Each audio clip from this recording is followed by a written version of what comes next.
صنعتی علاقے قائم ہوں, یہاں پاکستان میں بجلی کی پیداوار میں اضافہ ہو, ملک کی معیشت مستحکم ہو. لیکن جب ان لوگوں کے ہاتھ میں حکومت آئی, انہوں نے نیا فلسفہ دیا. فلسفہ کیا تھا؟ انہوں نے فلسفہ دیا کہ پاکستان اس طرح کے میگا پروجیکٹس کا متحمل نہیں, ہم سی پیک کے متحمل نہیں ہیں, ہم صنعتی بستیوں کے اور صنعتیں قائم کرنے کی پالیسی نہیں بنا سکتے, ہم بجلی کی پیداوار کی بڑے بڑے منصوبے نہیں بنا سکتے. ہمارے لیے چھوٹے چھوٹے منصوبے چاہیے. کٹے کا منصوبہ, مرغی کا منصوبہ, انڈے کا منصوبہ. لخ لعنت ہو تمہارے اس تصور پر کہ تم سمجھتے ہو کہ ہمیں کامیاب معیشت دے رہے ہیں.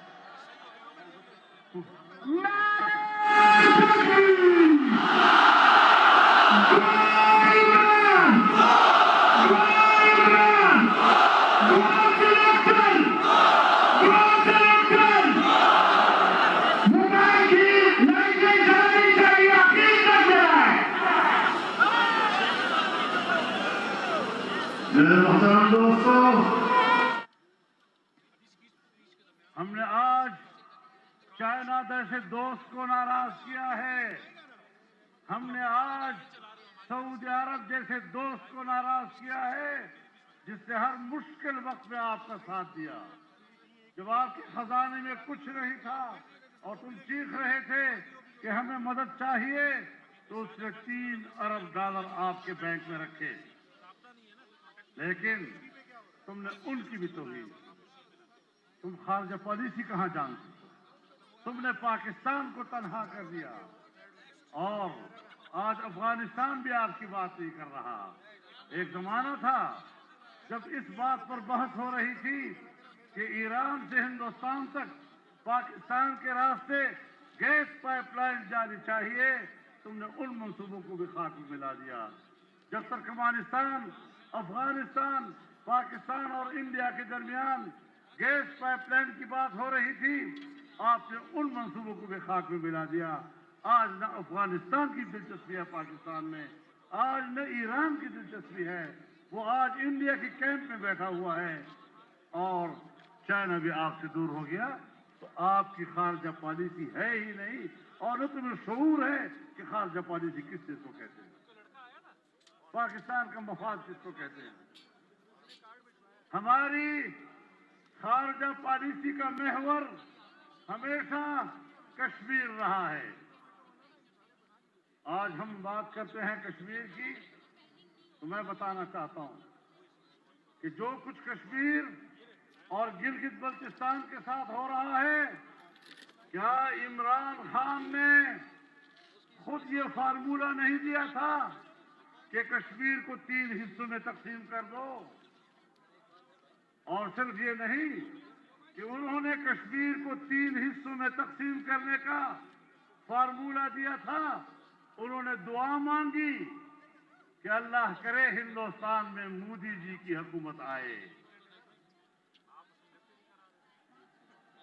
اور پھر جب ہندوستان نے کشمیر کی خصوصی حیثیت کو ختم کیا, تو انہوں نے گھر بیٹھے بیٹھے خاموشی سے اس کو تسلیم کر لیا. یہ کشمیر فروش ہیں, انہوں نے کشمیر کو بیچا ہے. کشمیریوں کے 70 سالہ مظلومیت ان کی نظر میں کوئی حیثیت نہیں رکھتی. گلگت بلتستان ہمارے بھائی ہے, ہم کشمیریوں کو اپنے جسم کا حصہ سمجھتے ہیں. لیکن اس طرح کا تصور دینا کہ ہم اسے پاکستان کا 5واں صوبہ بنا دیں گے, آپ بالکل بنائیں, لیکن جو موقف ہم نے 1949 میں سلامتی کونسل میں پیش کیا تھا, اور اقوام متحدہ میں ہم نے جو کشمیر کے نقشے پیش کیے تھے, ان میں ہم نے آل جموں و کشمیر کے نقشے میں گلگت بلتستان کو بھی پیش کیا ہے. اگر آج ایک حصے کے اوپر ہندوستان قبضہ کر لے, دوسرے کے اوپر ہم قبضہ کر لیں, آپ بتائیں کہ سلامتی کونسل کی قراردادوں اور اقوام متحدہ کے قراردادوں کے حوالے سے پاکستان کی ریاستی موقف کی کیا حیثیت رہ جائے گی؟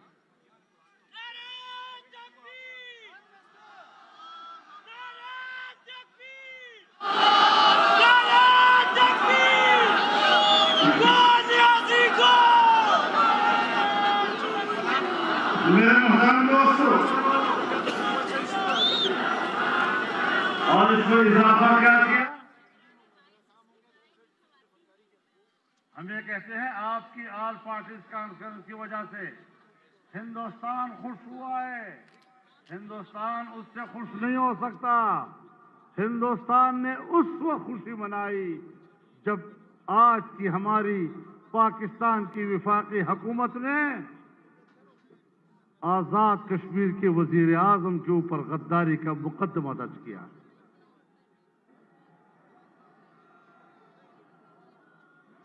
آزاد کشمیر کے وزیر اعظم پر غداری کا مقدمہ درج کرنا، یہ ہے وہ پیغام جو آپ سرحد پار کے کشمیریوں کو بھی دے رہے ہیں اور ہندوستان کو بھی دے رہے ہیں۔ ایک طرف کشمیری ہے جو اب آسمان کی طرف دیکھ رہا ہے کہ ہماری 70 سالہ ان قربانیوں کا کیا بنے گا۔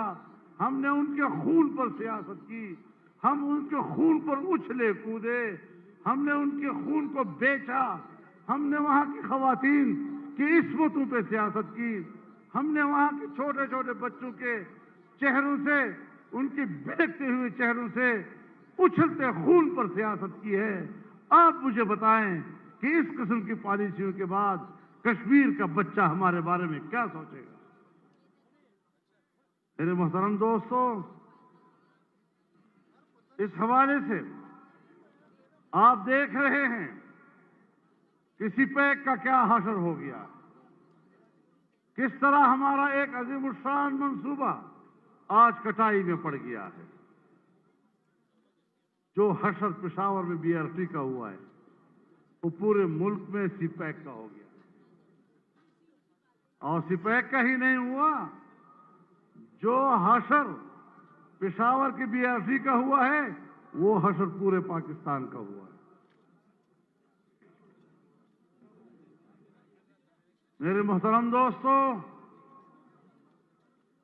بات بڑی واضح ہے، ہم پاکستان کو ایک ریاست کے طور پر تسلیم ہی نہیں کرتے، ہم بار بار اس سے وفاداری کا حلف اٹھا چکے ہیں،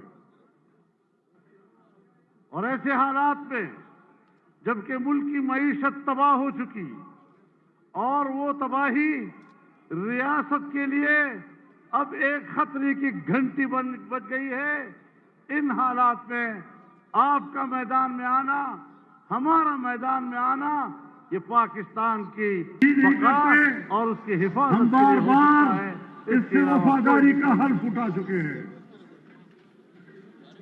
اور ایسے حالات میں جبکہ ملک کی معیشت تباہ ہو چکی اور وہ تباہی ریاست کے لیے اب ایک خطرے کی گھنٹی بج گئی ہے، ان حالات میں آپ کا میدان میں آنا، ہمارا میدان میں آنا ہیں، لیکن اگر وہ پاکستان پر مارشل لا مسلط کرتے ہیں یا ایک جعلی حکومت کی پشتی بانی کرتے ہیں تو پھر ان سے گلہ کرنا، ان سے شکایت کرنا، ان سے احتجاج کرنا ہمارا حق بن جاتا ہے۔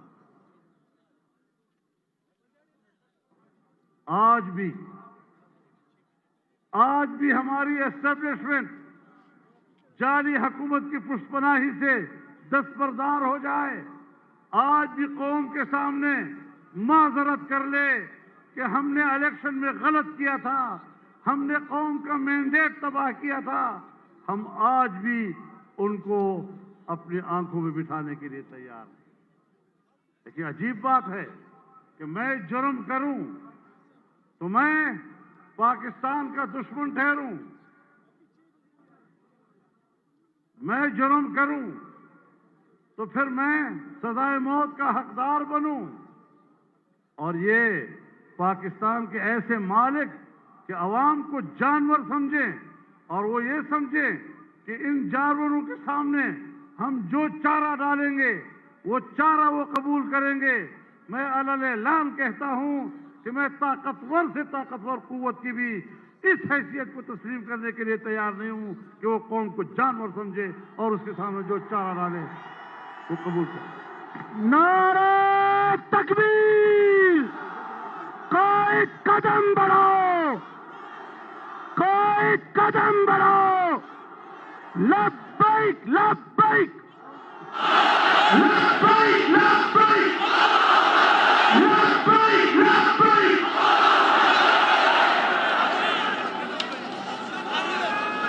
ہمیں کہا جاتا ہے کہ ایسے حکمرانی کو تسلیم کرو، ان کی عزت کرو.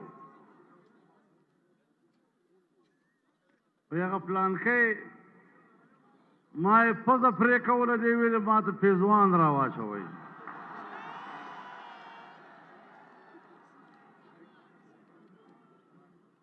تو خود دے قابل نہیں چتا پور دے پوزئی اور تلمان عزت غواڑے، تلمان احترام غواڑے اور بیاوائی دا ریاست مدینہ دا، ریاست مدینہ نہ دا کوفہ دا کوفہ.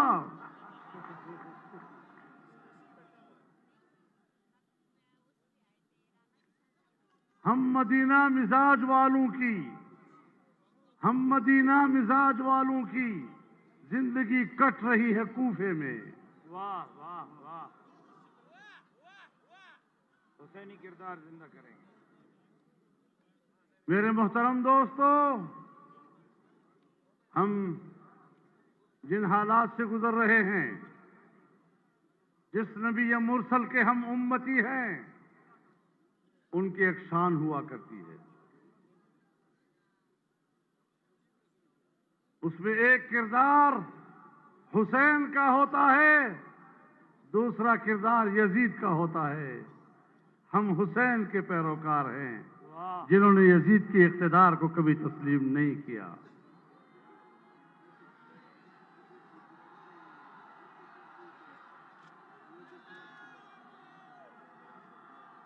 اور پھر ڈٹائی کے ساتھ، بڑی بے شرمی کے ساتھ کہتے ہیں ہم این آر او نہیں دیں گے. اللہ کرتا این آر او چاہ گوشتے دا.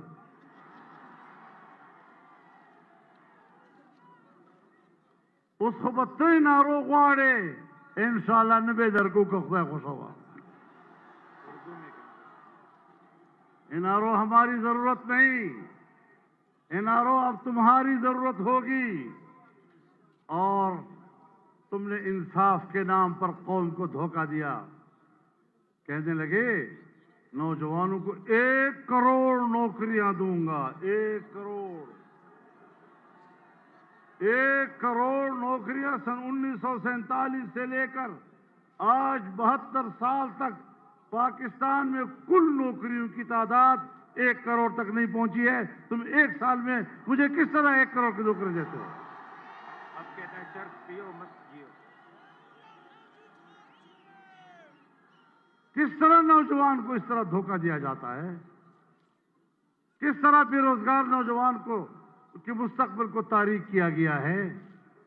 اب کہتے ہیں بھنگ پیو، اس کو بنگ چھو، چرس بچو. قوم خلا چرسے آندی قوم سے پچرس عادت کئی، خلا بنگے آندی خلق وہ بنگو عادت کئی. نعرہ تکبیر!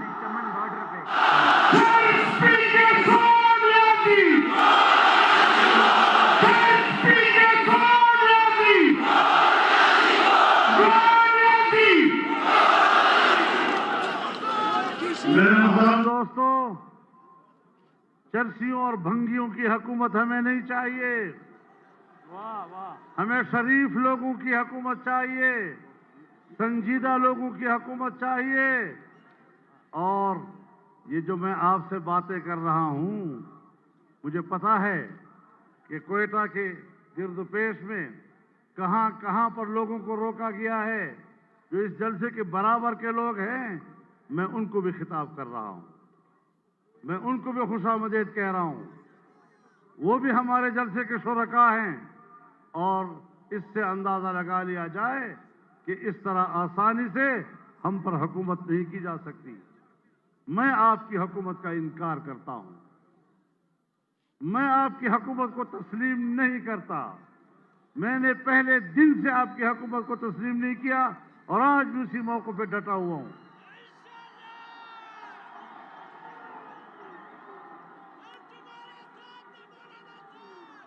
تم نے لوگوں سے روزگار چھین لیا ہے، تم نے 1 کروڑ نوکریاں کیا دینی ہیں، تم نے 26 لاکھ سے زیادہ برسر روزگار ملازمین کو ملازمتوں سے نکال دیا ہے۔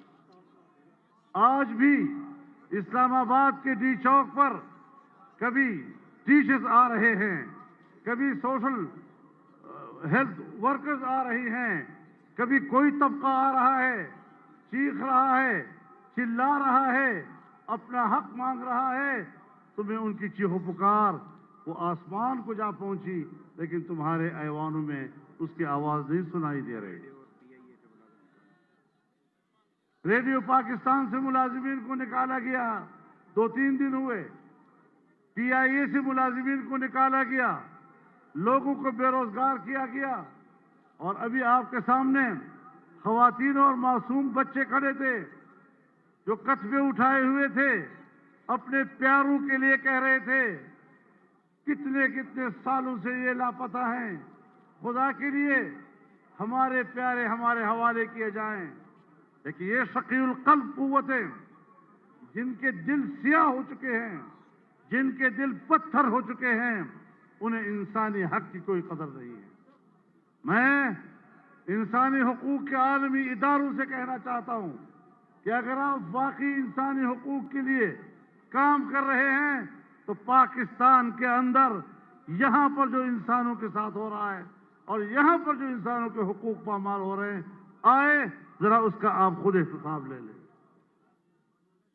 میرے محترم دوستو، ہم کیا بات کریں، وہ امریکہ جو سمجھتا ہے کہ ہم پاکستان کے آقا ہیں، ہیلری کلنٹن نے چند روز پہلے اس کا انٹرویو منظر عام پر آیا ہے اور اس سے پوچھا گیا کہ ڈیپ اسٹیٹ کس کو کہتے ہیں؟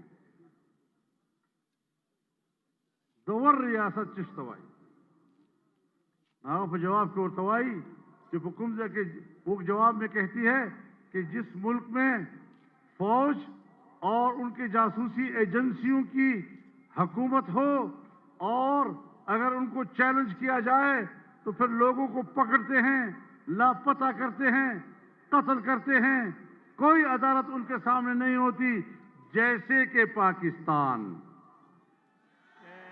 جیسے کہ پاکستان۔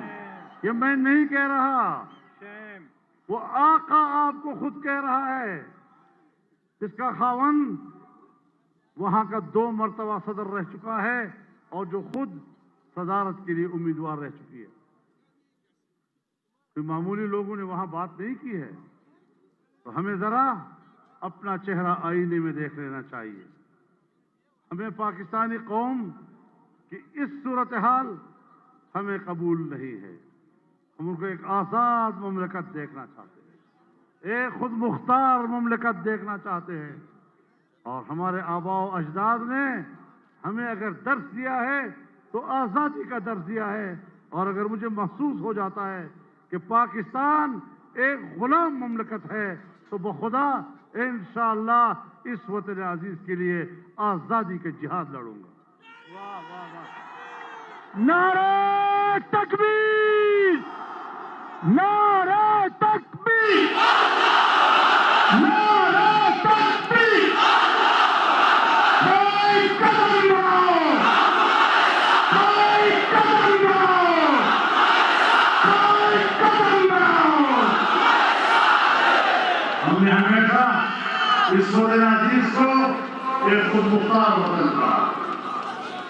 ہم نے ہمیشہ پاکستان کی داخلی اقتدار اعلیٰ کی بات کی ہے اور ہمیشہ پارلیمنٹ میں اور ہر منصب پر ہم نے پاکستان کی اس حیثیت کا حلف اٹھایا ہے، لیکن اگر ہمیں یہ چیز مخدوش نظر آتی ہے تو پھر اس کو اپنی حالت پر واپس لینا یہ ہمارے آباء و اجداد کا درس ہے جسے ہم بھولے نہیں ہیں۔ میرے محترم دوستو، اب یہ سفر جاری ہے اور جاری رہے گا انشاءاللہ۔ آپ کی مرضی ہے، ظلم سے نکلنا چاہتے ہو تو ہمت کرو، آگے بڑھو۔ پورے قوم سے کہنا چاہتا ہوں، پورے پاکستان کے جوانوں سے کہنا چاہتا ہوں، پورے پاکستان کے بوڑھوں سے بزرگوں سے کہنا چاہتا ہوں، پورے پاکستان کے ماؤں اور بہنوں سے کہنا چاہتا ہوں کہ اگر پاکستان کو مستحکم بنانا ہے، اس کو آزاد رکھنا ہے، اس کو معاشی طور پر خوشحال رکھنا ہے تو پھر میدان میں جانا ہوگا۔ گھروں میں بیٹھے بیٹھے آزادی نہیں ملا کرتی، گھروں میں بیٹھے بیٹھے خوشحالی نہیں ملا کرتی۔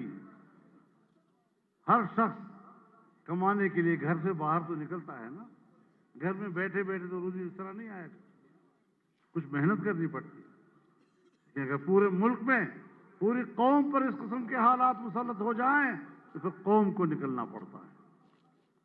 اس لیے میں واضح کر دینا چاہتا ہوں کہ ہماری فوج ہمیں عزیز ہے۔ میرے نزدیک فوج کی حیثیت ایسی ہے جیسے آنکھوں کی پلکیں،